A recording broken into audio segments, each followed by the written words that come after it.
Hi and welcome to Rear Facing Toddlers. My name is Margaret. This is the Axkid Move, a rear facing car seat up to 25 kilos. Car seats in this category can sometimes be a little upright in the car and can cause the child's head to fall forward when they're asleep. So in this video I'm going to show you how to install it with the maximum recline possible.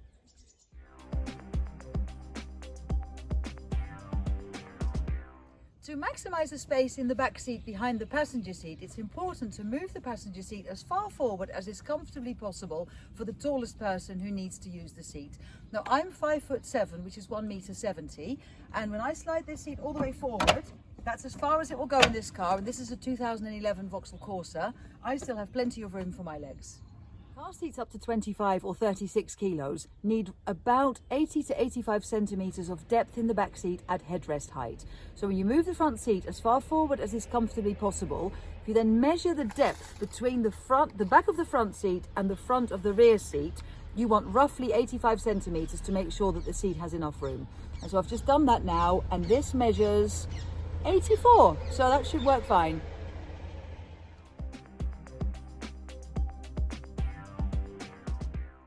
I'm just going to quickly install the seat. I won't do a full installation. I have a separate video on how to install this car seat, which I will put a link to in the bottom of this one in the description. But just to show you, when you install this car seat without the recline wedge, it will sit in the car like this.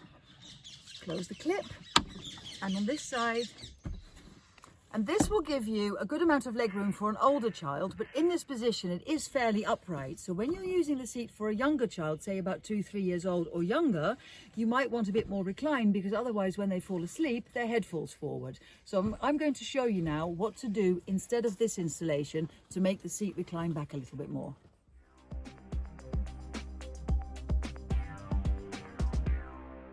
To adjust the angle of their rear-facing car seats, Axkid make this angle adjusting wedge.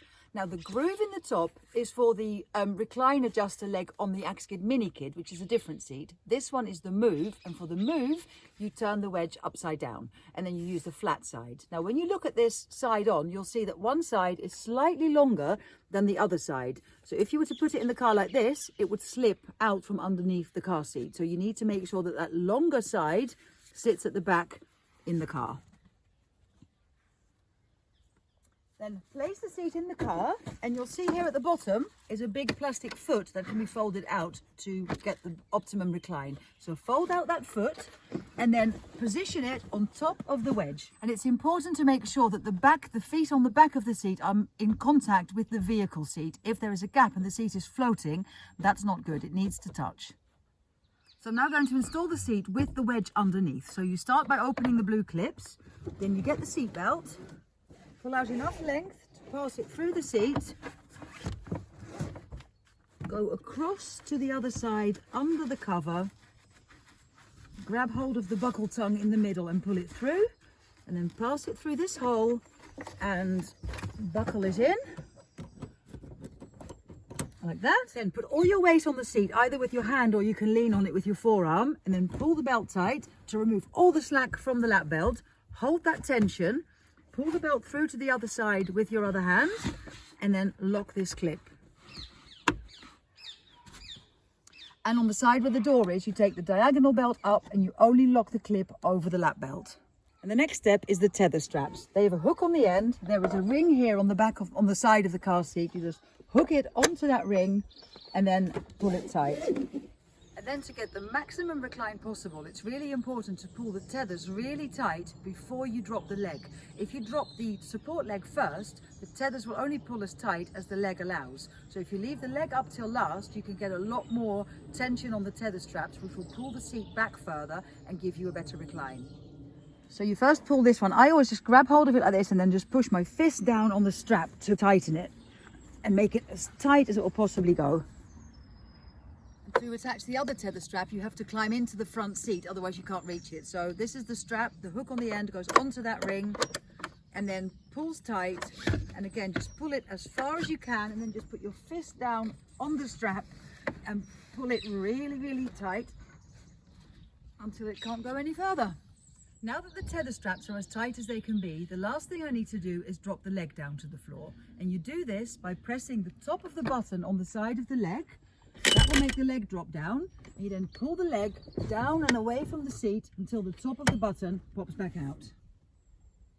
So I've now installed the Axkid Move with the angle adjusting wedge under the foot to recline the seat a little bit more and hopefully avoid head flop when the child sleeps.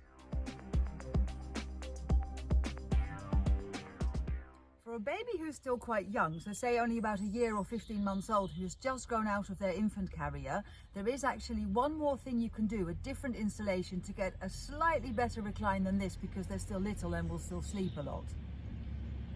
So what you do in that situation is you still use the angle adjusting wedge underneath, but instead of having the foot folded out, you fold the foot back in, and that allows you to position the seat slightly further towards the back of the car at a different angle.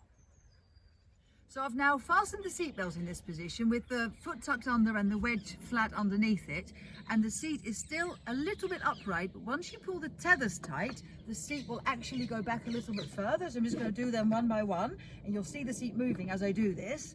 So it goes right down. And again, for the second strap, I've had to climb into the front seat to pull it from this angle.